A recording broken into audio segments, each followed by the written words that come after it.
Hi there, Serial Trader here. I just want to do an update video on the major US indices, and it's been a while since the last video, but things have largely been developing as anticipated, so that's good. But just to do an update on where I think things are currently at, so let's just work back a little bit here. And again, this is the hourly time frame here on SPX.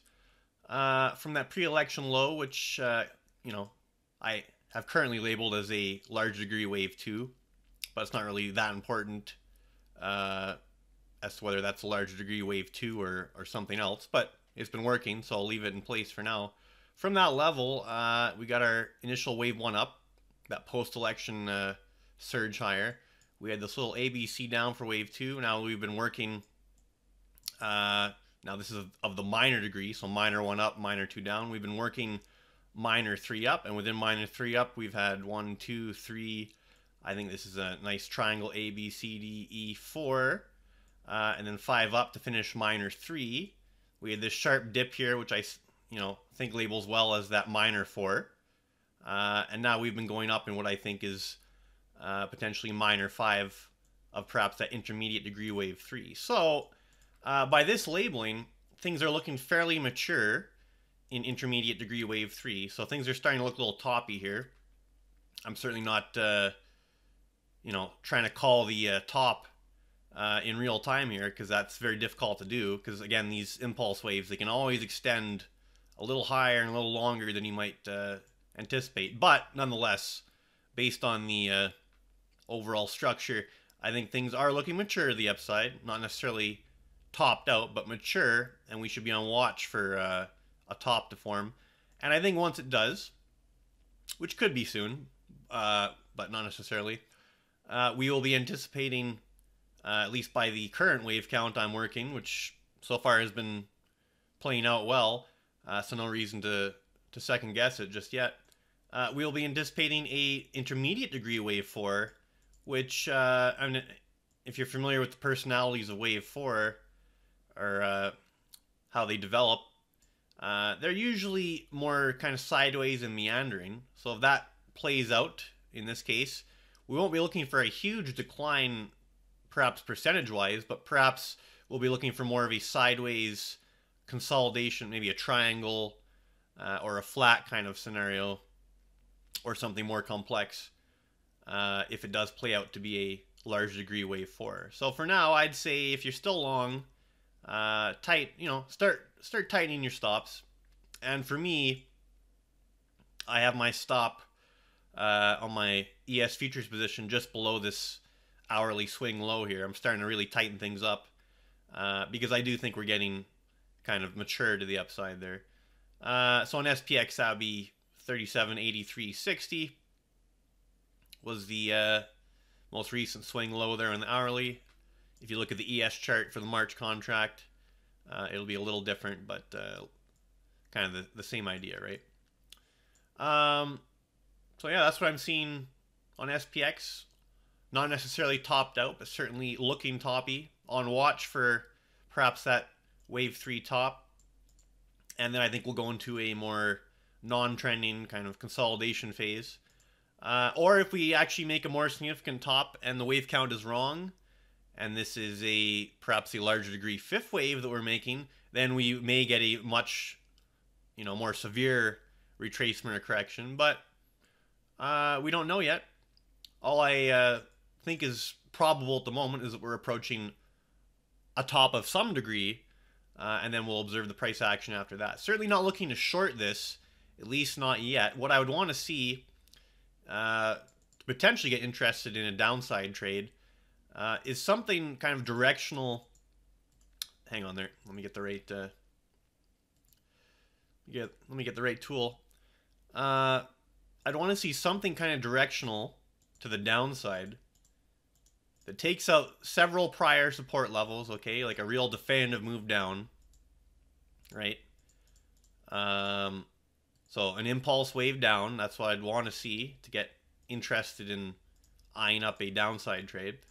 And then you'd want to see a corrective recovery to a lower high, okay? Something like that. And then at that point, I would be interested in attempting a downside trade setup with a nice clear level to define the trade against, right? That prior high. But as of right now, none of that's in place. So that's just kind of what I'd be looking for if and when it happens. So yeah, I think that's reasonably explains my current outlook here on SPX.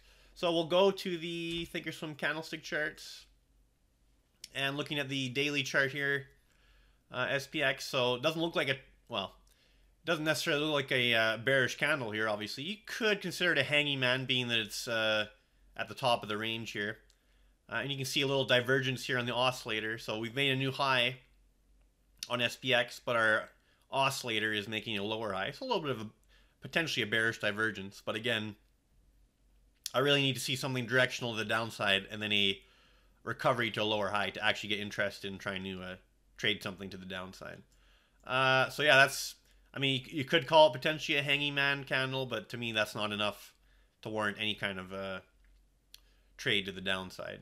Again, if you're still long, I'd start tightening up that stop, because I do think we're going to get a corrective pullback, relatively soon once we top out here.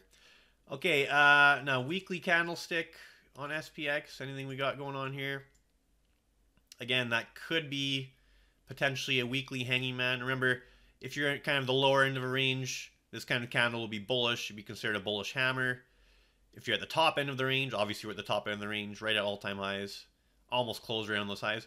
Could consider a hanging man candlestick, but again, you need something convincing to the downside to enforce that view. Okay, that's SPX. And on the Dow Jones Industrial Average, it's largely the same. All the indices look pretty much the same here, so I'm not even going to go through it in any detail. Weekly, very much the same on the weekly as well. Okay, so that's the Dow. Really not much to add on that. NASDAQ Composite, again, identical. They're all moving largely in unison now. Weekly, yeah. So there's everything I said about SPX, you can just apply that to these as well. They look almost identical. Now on the VIX, what I think is interesting is the VIX, well, it's kind of in a higher low pattern here on the daily. So we're not making lower lows. We're not making new highs, mind you.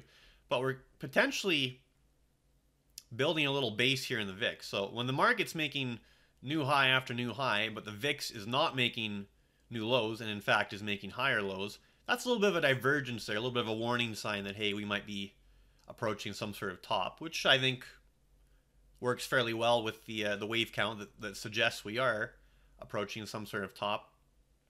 So that's the VIX. But I want to look at the VIX VVIX tool to be a little more precise or in depth on that. And on the VIX VVIX tool, I think there is an interesting... So you get a lot of shorter term signals with smaller divergences between VIX and VVIX and SPX. But when you start to see a larger, or I should say a longer term divergence between VVIX and SPX and VIX and SPX, that can sometimes mark or be the ingredients of building a fairly significant top on SPX, right?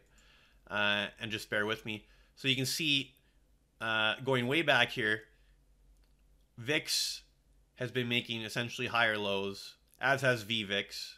Okay, so a big divergence between VIX and VVIX and SPX.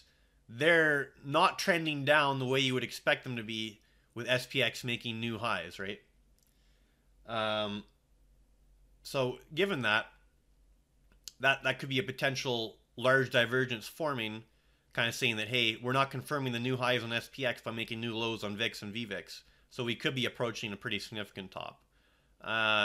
No sell signal yet, but just kind of a warning sign, or the ingredients forming there for a potential significant top on SPX. But I'll just leave it at that for now. All right, so that's really all I got on the major indices here. I don't necessarily think we're quite topped out yet, but I think we're potentially getting close. I wouldn't go after a downside trade, but I would certainly be guarding your long trades if you still have any on. Tightening up some stops there. And then if we see what we want to see to the downside, a nice setup, you know, a sharp move down, then a corrective move back up to a lower high, that would be a potential downside trade setup. But we'll just have to wait and see. All right, Serial Trader signing off.